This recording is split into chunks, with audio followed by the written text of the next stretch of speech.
दोस्तों नमस्कार। General awareness of law channel में आप सभी का स्वागत है।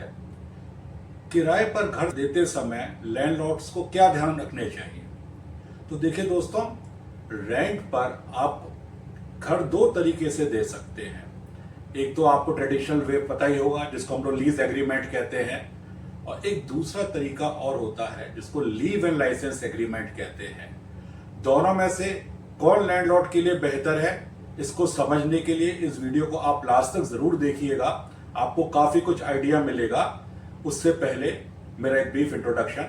मैं मनीष खंडेलवाल एक प्रैक्टिसिंग एडवोकेट हूं, ज्यादातर सुप्रीम कोर्ट ऑफ इंडिया और नेशनल कंज्यूमर फोरम में प्रैक्टिस करता हूं। इसके साथ साथ दिल्ली के अन कोर्ट्स में प्रैक्टिस करता हूं। तो दोस्तों, आज के विषय पे आगे बढ़ते हुए देखिए, इसमें कोई शक नहीं है कि जिस तरीके से प्रॉपर्टी के प्राइसेस बढ़ते जा रहे हैं, लैंडलॉर्ड्स के मन में हमेशा ये एक छोटा सा भय रहता है कि हमने रेंट पर अपना घर दिया तो बाद में टेनेंट वेकेट करते समय उसको परेशान ना करे और हमको बिना बात को किसी भी लीगल डिस्प्यूट में ना पड़ जाए हम। और ये देखिए, ये उनके पॉइंट से सही भी है, क्योंकि कोई भी बिना बात को लिटिगेशन में नहीं पड़ना चाहता।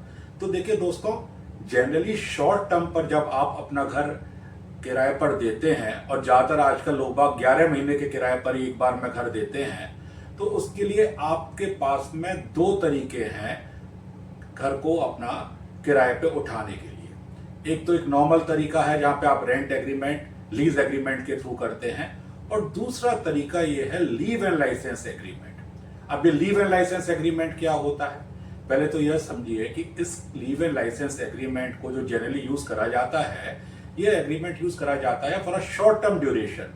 मान लीजिए 2 महीने से लेके टिपिकली 11 महीने तक के पीरियड के लिए। और इसका फायदा ये है कि लीव एंड लाइसेंस एग्रीमेंट के अंतर्गत आपकी ओनरशिप लैंडलॉर्ड के पास ही रहती है। वो ओनरशिप किसी भी तरीके से टेनेंट को ट्रांसफर नहीं होती है, और टेनेंट के पास में काफी लिमिटेड राइट्स रहते हैं, और उसको एक लाइसेंस की तरीके से उस प्रॉपर्टी को यूज करने के लिए दिया जाता है। और साथ साथ ओनर कभी भी जरूरत पड़ने पे उसको एविक्शन करा सकता है वहां से, टेनेंट से। तो उसके अंदर किसी भी तरीके का एक तो एविक्शन आसान हो जाता है, और साथ साथ किसी भी तरीके की ओनरशिप आपकी ट्रांसफर नहीं होती है। अब लीज एग्रीमेंट में क्या होता है, देखिए, लीज एग्रीमेंट के अंदर generally temporary ownership of the property tenant को ट्रांसफर हो जाती है, तो टेनेंट के राइट्स भी बढ़ जाते हैं, साथ साथ रिस्पॉन्सिबिलिटीज भी बढ़ जाती हैं।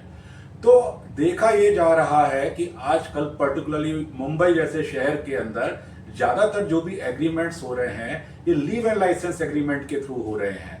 तो उसमें आपकी प्रॉपर्टी भी रिलेटिवली चिंता खत्म हो जाती है कि अगर मान लिया एविक्शन कराना पड़ा तो ज्यादा कोर्ट कचहरी का चक्कर ना पड़े।